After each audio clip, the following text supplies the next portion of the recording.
Keeping Up with Jones, the Lonnie Jones podcast adventure, is brought to you by TKM Incorporated.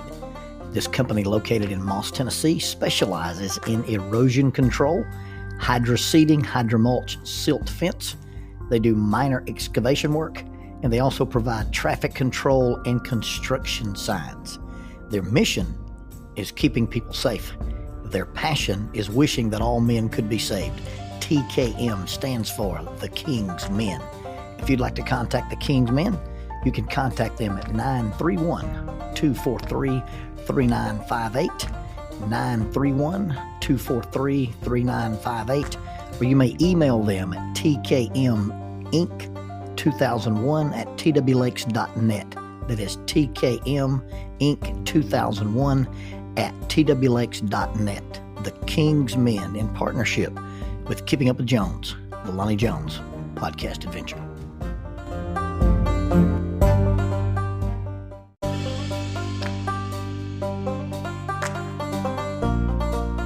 SJ&L General Contractor is a full construction company that primarily focuses on civil construction and asphalt sales in the Huntsville and Fayetteville regions. Services they provide include, but are not limited to, road construction, asphalt material, underground utilities, site work, and demolition. They employ heavy equipment operators, concrete finishers, pipe layers, and CDL dump truck drivers. If you would like for this company to work for you on your project, or if you'd like to work for them as an employee of this family-owned business, you can contact them at 931-433-4660. That is 931-433-4660, or 3W's and a dot, sjnl.com. That's www.sjnl.com. SJ&L General Contractor is a sponsor of Keeping Up with Jones, the Lonnie Jones podcast adventure. If you had to cross the Great Divide, the area of the Great Divide in Clear Creek, Colorado, about 60 miles west of Denver, gets an average snowfall of about 26 feet a year. And if you had to cross the Great Divide in wintertime, you probably could not do it. However, you can go from eastern to western Colorado now via the Eisenhower Tunnel. It's on I-70, and it's about 60 miles west of Denver. The westbound lane goes 1.693 miles under the mountain. The eastbound lane goes 1.697 miles under the mountain. The westbound lane began construction in 1968 and was finished in 1973. The eastbound lane was constructed between 75 and 79. And it's an engineering marvel, and thousands, if not millions, of cars have gone through it since it was constructed. And it's the tunnel that connects eastern and western Colorado. Well, think about going through this tunnel and being in a group, carpooling to work, and several men. I think there were 6 guys in the van, and there was either an avalanche or there was an accident, and traffic is blocked. And if you're in eastbound lane, you can't just turn around and go west. And if you're in the westbound lane, there's not like a little turnaround thing. Those two tunnels are separated by quite a distance of just pure gut rock through the mountain. So you don't just bounce from one tunnel to the other like you can, find a place to drive through on the interstate from eastbound and westbound lane. And these guys have been locked in this dark tunnel. It's dimly lit, but these guys have been locked in this tunnel for hours, and finally one guy broke and killed everybody else in the van. It was a tragedy. It was terrible. But the gentleman that killed his fellow companions in the van was released. He was never prosecuted because of reasons of insanity. The judge ruled that he was suffering from carpal tunnel syndrome. And yes, that is a terrible dad joke, and I will show myself out. But I could sympathize with carpool tunnel syndrome. But you see, I was carpooling. Well, I wasn't really carpooling. I was on a family trip. And by family, I mean I was driving somewhere in my little truck. I was the driver, and the passenger was my wife and her mother. And they were helping me drive. Now, I did not request their assistance. I did not need a co-pilot. I was not asking to enact Hot Babe Driving Companion, the thing that existed before the GPS. That is your wife sitting in the passenger seat telling you where to turn. But these ladies were helping me drive. They were telling me I was not going fast enough. Now, typically, you think, hey, you're going too fast. No, no, no. They didn't like the pace that I drive.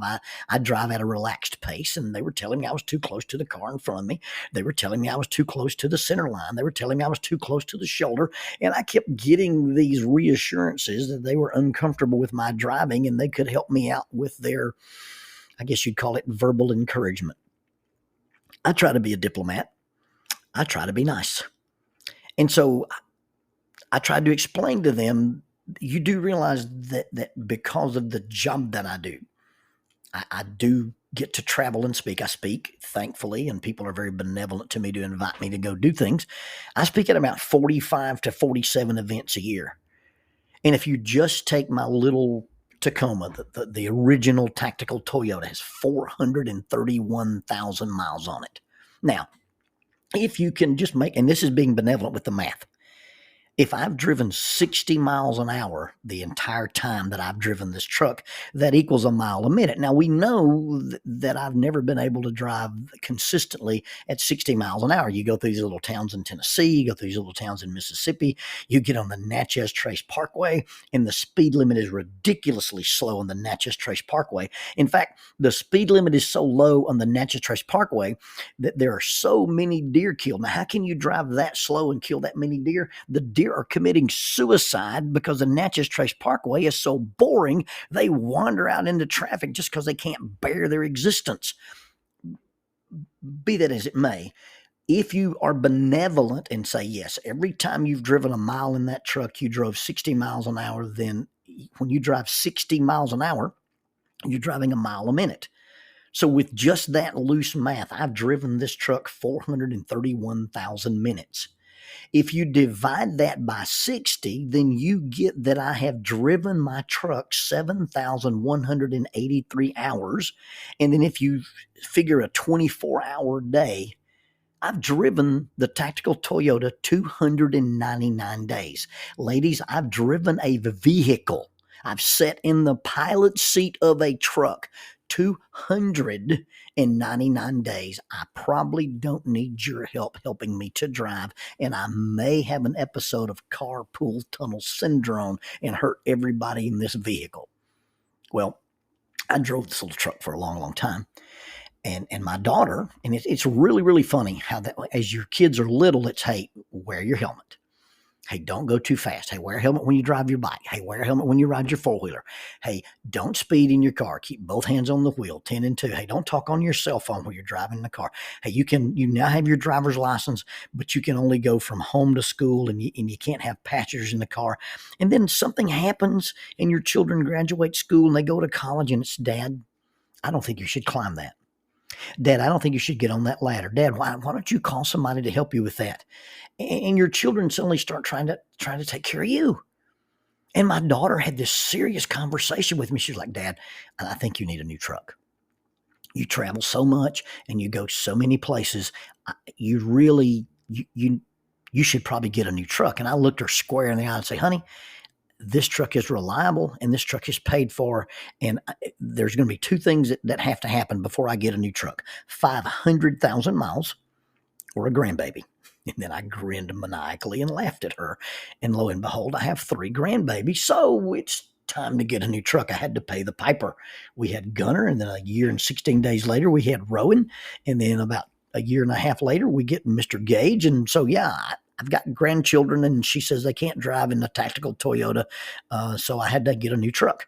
So I called the place in Decatur where I bought the original tactical Toyota and said, hey, I bought a truck from you guys several years ago, and I'm going to need another one. And I need a black short bed 4-door Tacoma. I don't want a Tundra. I don't care what you have on the lot. I don't want a gray one. I don't want a green one. And I don't want you to call me about a dark blue one. Until you have a black short bed 4-door Tacoma, don't call me. I get up the next morning and went hunting, and I'm sitting in a tree, and my phone wiggles in my pocket, and I pull it out. And this young man said, hey, Mr. Jones, we have your truck. What truck? The black 4-door short bed Tacoma. We found one in Birmingham. We had it transferred to Sarah Toyota in Decatur, and you can come pick it up. So I climbed out of the tree and I went to go get my truck. I walk in, deal with the sales manager, take a little test drive, talk with the guy, and he goes in, he comes out, he goes in, he comes out. You know, the whole Russian roulette game you play with the finance guy, and got a pretty good deal on the truck. And I get my keys and I start to go outside. And this young man says, "Now, sir, I'm going to follow you outside and I'm going to give you an orientation on your truck." I looked at this kid and I said, I really appreciate that, but I've been driving a Tacoma longer than you've been alive.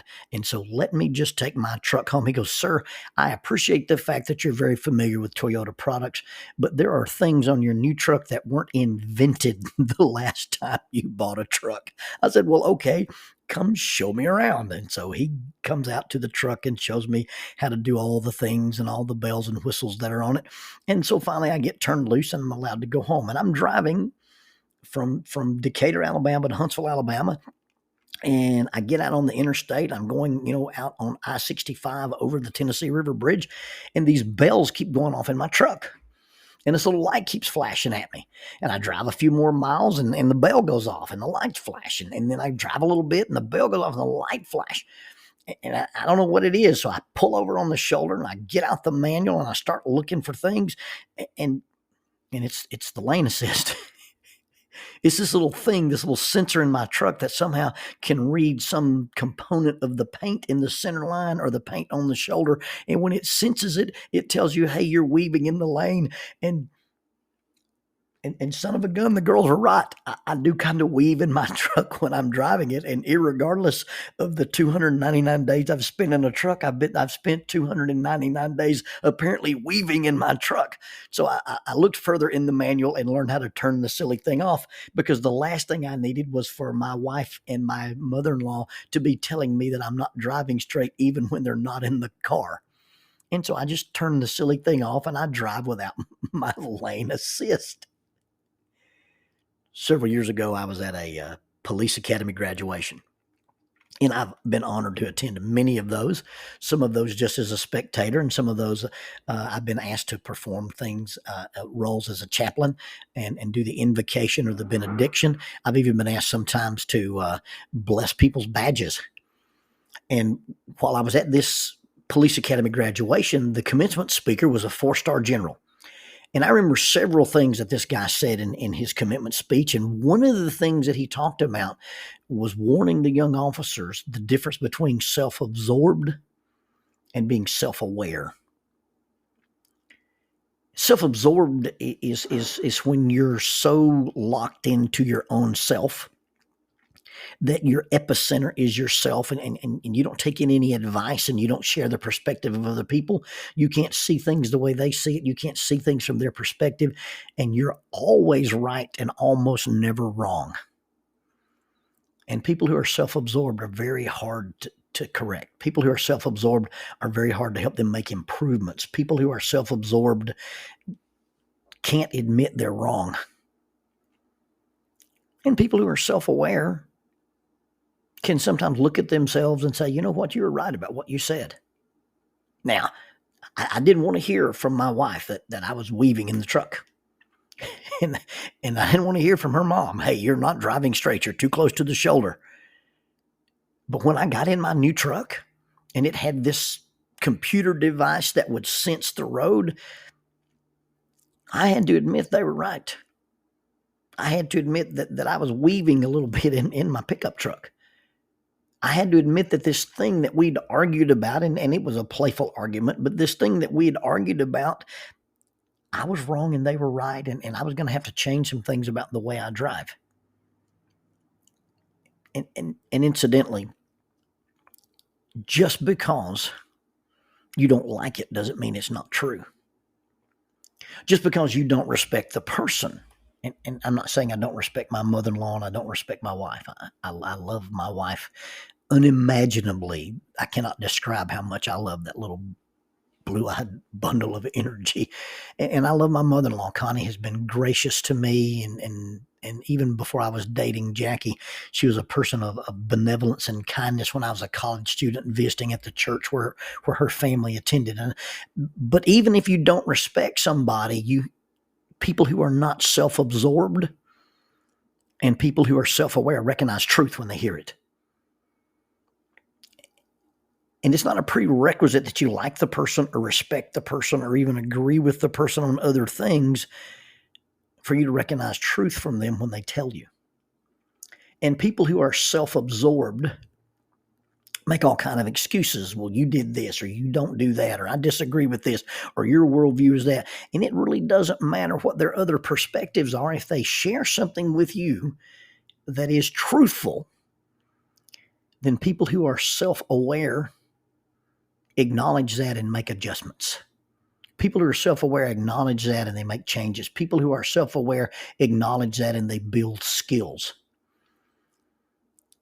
People who are self-absorbed turn off the warning signals.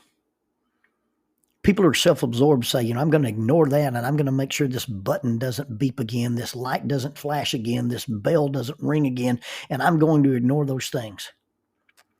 Well, turning off the lane assist alarm, just because it doesn't beep, doesn't mean you're actually driving straight.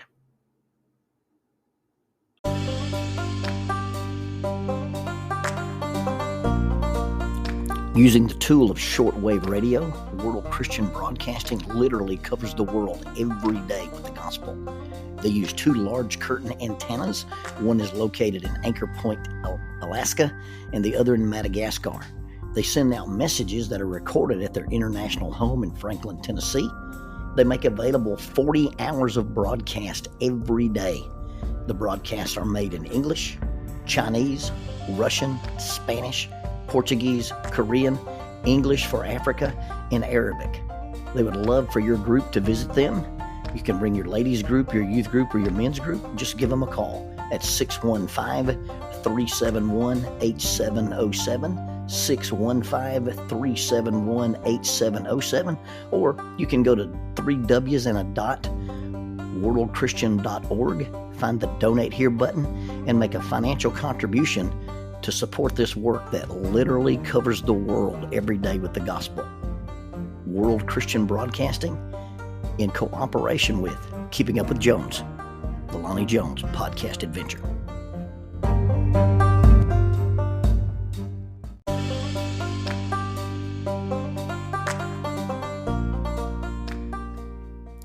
Keeping Up with Jones, the Lonnie Jones podcast adventure, is sponsored by us. What? We sponsor ourselves? Is that even legal? Check us out on Amazon. You can have access to the titles of Pedagogue, the youth ministry book by Lonnie Jones; Cognitive Spiritual Development, a Christ-centered approach to spiritual self-esteem; Grappling with Life, Controlling Your Inside Space, a small essay using the principles of Brazilian Jiu-Jitsu to talk about psychological and emotional self-defense; If I Were a Mouse, a children's book written and illustrated by Lonnie Jones; and then The Selfish Reel, a very short story about a decision. Also, you can check out our YouTube channel to see archived lessons and presentations from across the country, some videos with rope tricks and knots. Don't forget to visit the Facebook page 550 Guys to learn about the little rope men that we make and that we invented and that we make. And then be sure to click like, subscribe, and share. This is Keeping Up with Jones, the Lonnie Jones podcast adventure.